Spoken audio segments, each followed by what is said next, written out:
Пошла история. Сейчас установимся. Опа. Как-то так.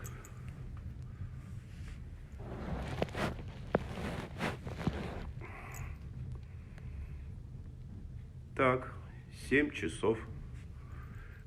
Московское время. Нет еще. 25 секунд.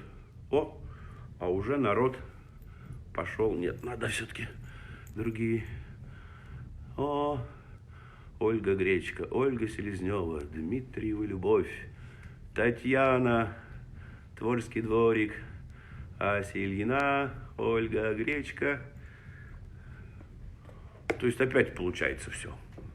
Надо же как. Сейчас все-таки надо поменять очки. Оп, о, совсем другой калинкор. Алена Денисова, Ира Дроздова, Гульфия Усманова, добрый вечер. Фара, привет, отдельный. Ну, сейчас мы еще об этом поговорим. Добрый вечер. Ой, добрый вечер, дорогие друзья, дорогие в нашем формате, как это получается, интернета-зрители. Сегодня ровно неделя с тех пор, как мы выходили с вами навстречу. Вот, как я обещал, вторая встреча. Камин весело потрескивает. Карантин продолжается. Прошло уже ровно 4 недели, как мы с вами находимся на далеком-далеком расстоянии друг от друга. Но, тем не менее, связи мы, ну, как показывает практика и как умудряется делать техника, мы не теряем. Господи, до чего же наш дошел прогресс? Наташа Воронова смотрит. Наташа Воронова — это мама. Мама, привет. Вот. Александр Андреев, здравствуйте. Спасибо вам за то, что вы все время программу телепередачи выносите в Facebook, и мы хоть понимаем, что у нас где происходит. Замечательно. Спасибо. Вот, что дальше у нас по плану. Ну, во-первых, позвольте вас всех, дорогие друзья, кто уже присоединился и кто не присоединился, может еще присоединиться, поздравить с праздником. Сегодня вербное воскресенье. У нас осталась ровно неделя до Пасхи. Святой, большой праздник. Будем его... Добрый вечер, Наталья Петришова, многоуважаемая. Наталья Купцова, как я соскучился. А мы-то как соскучились, я в частности тоже. Так вот, с вербным воскресеньем хочу всех поздравить. А интересно мне, кто-нибудь знает, откуда вообще пошло это понятие вербное воскресенье, что это за праздник? Я тут, насколько вот помню, это символизирует праздник вход Иисуса в Иерусалим верхом на осле. И именно на осле. Почему? Потому что это был символ, что человек входит с мирными намерениями в этот город. Если человек въезжал на коне, какой-то победитель, то это всегда несло угрозу. А так вот осел, символ мира, и пальмовая ветвь. И насколько я знаю, в России, на Руси нашли замену этому. Ну, не растут у нас пальмы.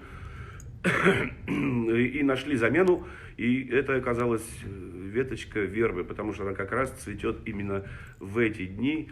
И так вот стали украшать вербой все наши церкви, и у каждого дома наверняка появляется веточка вербы.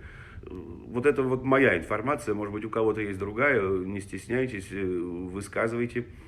Вот, далее, у нас еще один праздник с вами. Это День космонавтики. Сегодня, ровно много лет назад, Юрий Гагарин полетел в космос, первый человек в открытом космосе. Это было, конечно, событие для всего человечества. И это как-то событие, на мой взгляд, объединило всех жителей планеты. И все в каком-то едином порыве радовались этому празднику, несмотря ни на какие там политические строи и прочее, прочее, прочее. Сейчас у нас как бы другая происходит ситуация, и непонятно, как люди с этой ситуацией справляются. Все по-разному, как говорится, каждый по-своему с ума сходит в этой жизни. Ну, мы сходим вот так как мы люди напрямую связанные с творчеством, мы пытаемся хоть как-то скрасить и свое и ваше это пребывание в условиях четырех стен. Ну, надеюсь, у нас что-то получается. Слава богу, у нас много таких, и театр на Юго-Западе в этом смысле тоже не отстает. И мы ищем, пытаемся, обсуждаем всякие форматы. Вот сегодня мы в Zoom выходили, у нас такой был небольшой творческо-технический совет по этому поводу. Мы обсуждали и вчерашнее событие, которое вот сделал театр на Юго-Западе, и в лице Ани Киселевой, Ани Рындиной и Паши Суркова. Огромное им спасибо за организацию этого всего. И отдельное спасибо, конечно, нашим замечательным, потрясающим артистам Фариду Тагиеву и Андрюше Кудзину, который с удовольствием, талантливо, эмоционально, ну, видно было, что они волнуются чуть-чуть, но не хватает нам этого адреналина, поэтому это было очень эмоционально, и у Фарида это было потрясающе, что Хлебников, что Есенин, что Маяковский, они так все с таким напором были. Фара, я тебя понимаю, я сам такой, тоже хочется выйти на сцену и покричать что-нибудь такое: удушливцем раз злодейства моего, или там я чернее, хочется, но мы себя пока сдерживаем. Добрый вечер, Алла Гасанова. Я не всех комментирую, но все равно всем привет. Родственники из Англии, привет. Галя Зубова, привет большой. Вот. Ну и еще, да, и не заканчивая, а продолжая эту тему вот вчерашнего вот этого мероприятия, в Зуме оно выходило, собралась такая достаточно большая компания, и мы говорили, организаторы предложили эту тему «Серебряный век», век перемен, и тот век, когда, ну, тоже человечество, и, по крайней мере, большая его часть, то бишь наша матушка Россия, стояли на каком-то переломном моменте. Все эти годы революции и предреволюционные настроения, и постреволюционные, как происходило, как эта ситуация меняла людей, как люди, творческие поэты на это все реагировали, получился, на мой взгляд, достаточно интересный, причем такой легкий, не замороченный какими-то там разными философскими умозаключениями разговор, просто живое, нормальное общение. И мне, допустим, этот формат безумно понравился. Еще раз спасибо всем. И мы хотим в этом же ключе, вот в таком зумовском варианте, да, продолжать это. Нам нельзя никак соединиться вместе. Все-таки все эти санитарные нормы мы обязаны соблюдать, ну, чтобы сохранить прежде всего и себя, и своих окружающих, и близких. Поэтому вот этот Zoom, он позволяет. Facebook, вот, мы с вами, что называется, тет-а-тет, а Zoom предполагает уже общение большего количества людей, живого общения. Мы можем посмотреть друг другу в глаза, улыбнуться, поднять рюмочку чего-нибудь, чокнуться даже за какой-нибудь замечательный повод. И, ну, то есть, вот этот формат как-то ближе подходит к театру, хотя, конечно, вот эта граница, которая называется экран, она несколько разделяет, но главное, чтобы объединялись наши души, наши мысли, наши помыслы, наши желания. И если мы все вместе с нашим позитивом и с нашим желанием будем думать только о хорошем, ну, по крайней мере, стараться. Это трудно, очень трудно, по себе знаю, то все равно мы в любом случае рано или поздно всю эту бодягу под названием коронавирус одолеем. Да, и еще, это вот то, что касается вот этого зумского формата. Может быть, у вас, дорогие друзья, найдутся какие-то темы, которые вы хотели бы обсудить, какие-то произведения, может быть, какие-то ситуации. Ну, в общем, все, что вот вас волнует и может объединить какую-то группу тоже заинтересованных людей, не стесняйтесь, пишите там на сайт театра, там на наши какие-то все эти контакты есть.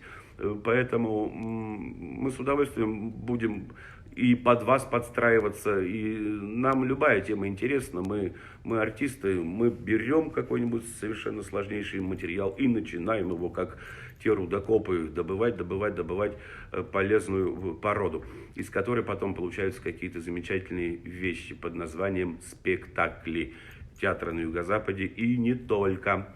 Вот, а сегодня еще у нас так совпало, и это тоже замечательный день рождения у нашей замечательной артистки, которую зовут Олечка Авилова. Не знаю, смотрит она меня, не смотрит, но, может быть, ей кто-то передаст.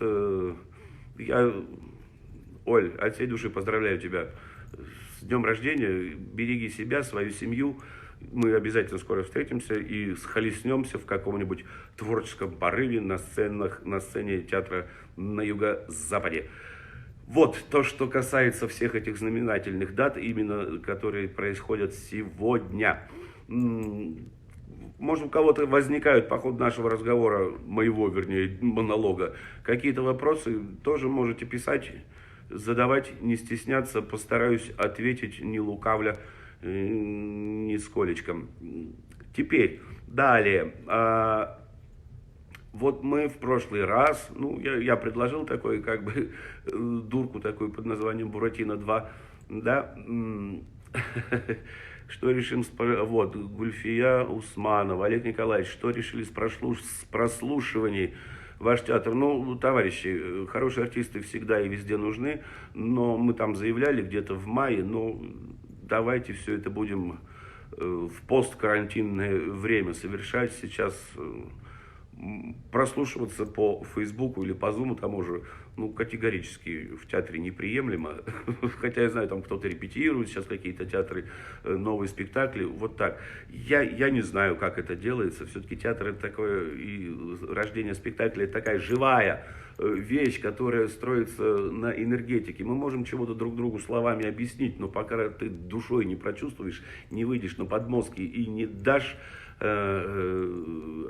Евгений Кузьминов, привет. Вот, Япония присоединилась. Йока, здравствуй. Алина Максимова, привет. Вот, нет, здесь как раз нужно все по-живому, прям по мясу, прям по сердцу, прям Женя Палант. Как там наша любимая Абхазия, я слежу за новостями. Там сегодня у Антона Белова и одной из актрис театра «Русдрам» какой-то в 6 часов был там баттл. Наверное, это было здорово. Я не мог посмотреть, я жутко волновался, впрочем, как и сейчас волнуюсь. Готовился к этому нашему с вами эфиру, Карина. Ура! А по поводу чего? Ура, Карин! Наверное, по поводу дня рождения Оли Авиловой. Да? Наталья Купцова. Как вы думаете, Олег Николаевич, в этом году состоится славянский базар? Ну, за базар, тем более за славянский, я не отвечаю. По планам он должен был состояться, но театр на Юго-Западе в этом году не должен был участвовать, тоже по плану организаторов, потому как мы и так практически не пропустили за последние там 12, что ли, 13 лет ни одного фестиваля. Нам предложили немножко отдохнуть, собраться с мыслями и приехать с каким-то новым материалом. Ну, так что, если не в этом году, то в следующем... В следующем, вот, Марк Гройсбург. Здравствуйте, Марк. Марк Гройсбург, один из тоже основателей Московского театра на Юго-Западе. Мы вместе, потому ура. Корешка, ну понятно. Да, мы вместе, несмотря ни на что. Нас ничто не разлучит. Где можно посмотреть ваши спектакли в онлайн? Галина Зубова спрашивает. Ну, они где-то выложены в том же Фейсбуке и на Ютубе есть какие-то наши выкладки. Так что заходите туда, набирайте «Театр на Юго-Западе», и вы обязательно увидите. Вот, наконец-то меня спрашивают, продолжение «Буратино» будем читать? Ну, конечно, будем. Я просто пытаюсь как-то разогреть себя и вас. Не знаю, насколько у меня это получается. Может, надо уже прекратить весь этот никому, может быть, не нужный треп и просто заняться делом. Как нас, собственно, всегда учили. Хватит. Вот с артистами иногда трудно репетировать. Вот они начинают искать второй, третий, пятый, десятый план. Милый мой, вот встань сюда, скажи вот так и сделай вот такой жест. А потом мы уже с тобой будем копать второй, третий, пятый, десятый план. Сыграйте первый план. Сыграйте, что называется, ситуацию. Эмоционально ее подкрепите, поддержите, и тогда все получится. Все вторые, третьи, пятые, десятые планы вылезут сами. На канале «Театр» лежит несколько спектаклей. Вот пишет Анюта Киселева. Галя Зубова, ты слышишь, да? На канале «Театр» лежит несколько спектаклей театра на Юго-Западе. Вот. Так что эту информацию мы раскрыли. Ну, может быть, мы еще, там архив-то у нас, собственно говоря, большой. Если получится, чисто технически, там просто не все записи в адекватном, что называется, состоянии. То звук плохой, то картинка не очень. То, что вот мы смогли набрать в более-менее приличном качестве, мы, конечно, выкладывали и, наверное, еще будем выкладывать. Вот. Теперь, то, что касается, да, прошлого нашего с вами свидания. Ну, я прочел эту, на мой взгляд, смешную очень, да, очень запутанную историю под названием «Буратино 2». Я просил зрителей каким-то образом поучаствовать в продолжении этого всего. Ну, как-то большого такого в этом направлении ажиотажа я не увидел. Ну, в общем-то, наверное, он был и не нужен. Но зато активно все в прямом эфире обсуждали распределение ролей. Так что здесь у нас уже с вами все понятно, кто чего и почем будет играть или не будет играть. Я не знаю, как эта история закончится. Но, тем не менее, кое-кто там какие-то вещи прислал. Вот, допустим, девочка Алина написала: Тортилла встретила сбежавшую из пещеры Мальвину, да, вот это к тому вопросу, а кто пришел первый к Тортилле. И вторая вещь: Мальвина не поглупела, так как из вежливости произнесла то самое волшебное слово, то есть совершенно нечаянно. Но что это за слово? Я так и не понял пока. Потом вот еще Марина мне написала, тоже интересный такой поворот. Когда-то давным-давно Карабас был юный и очень даже совсем не злой. Он руководил театром, у него потерялась кукла. Ну, видимо, они как-то гастролировали, переезжали из города. Вот нас в Англию приглашают, да, ну, приглашайте, поедем. Кто платит за билеты и отели? Если договоримся, то всегда, ради бога, уж далеко больно вы находитесь. Как вы отметите День космонавтики? Евгений Кузьминов спрашивает, как я отмечу День космонавтики? Ну, в космос я точно не собираюсь. Но у нас есть, вот, он сейчас гуляет, маленький совершенно человечек, зовут его Даниил Максимович. Он очень любит, когда его папа или дедушка вот так на руках.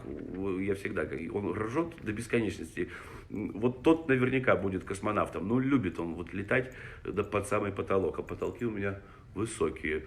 Ну, вот так и будем отмечать. Будем развлекать внука, воспитывать его, учить ходить, учить разным человеческим премудростям.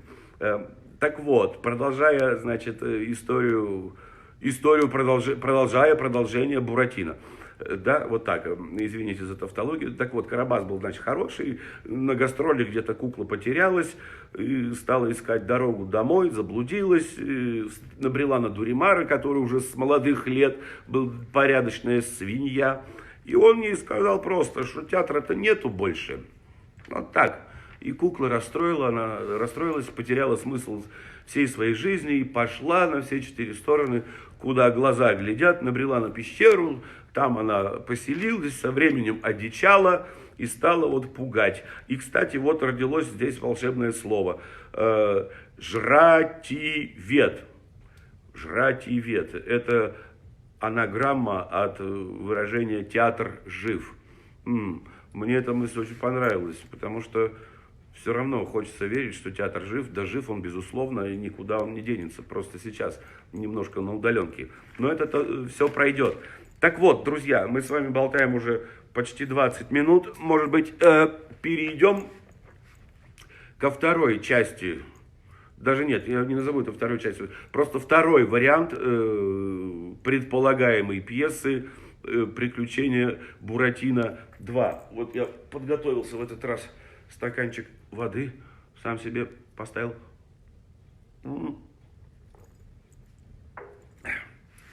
Ну, дорогие друзья, персонажи те же, ничего не меняются. Все эти Карабасы, Тортиллы, Дуримары, Буратины и разные Арлекины с Селестинами здесь, конечно же, тоже присутствуют. Просто начало кардинально. Вся эта завязка отличается, ну, на мой взгляд, по крайней мере, от того, что происходило в прошлой, что называется, серии. Ну что ж, если все готовы, товарищи, простите, если все готовы, то, пожалуй, мы с вами и начнем. Ну, а потом, как всегда, по традиции, я попробую задать какие-то вопросы, и, может быть, мы сразу с вами увидим какие-то по этому поводу комментарии. Ну, ой, итак, Буратино 2. Авторство. Ну, назовем это так, русская народная сказка в перспективе. Потому что, ну, мы все каким-то образом будем в этом участвовать. Вообще, это такой жанр интересный, читать недописанные пьесы. Хотя, по-моему, уже вот так кино это использует, такой формат. Какие-то там были сериалы, когда Аня Китаева готовы, мы готовы, ждем. Отлично, мы готовы, все, да. Когда зрители, посмотрев какие-то предыдущие серии, сами придумывают продолжение и развитие событий, а режиссеры там и сценаристы все это потом оформляют в буквы и слова, а артисты все это играют.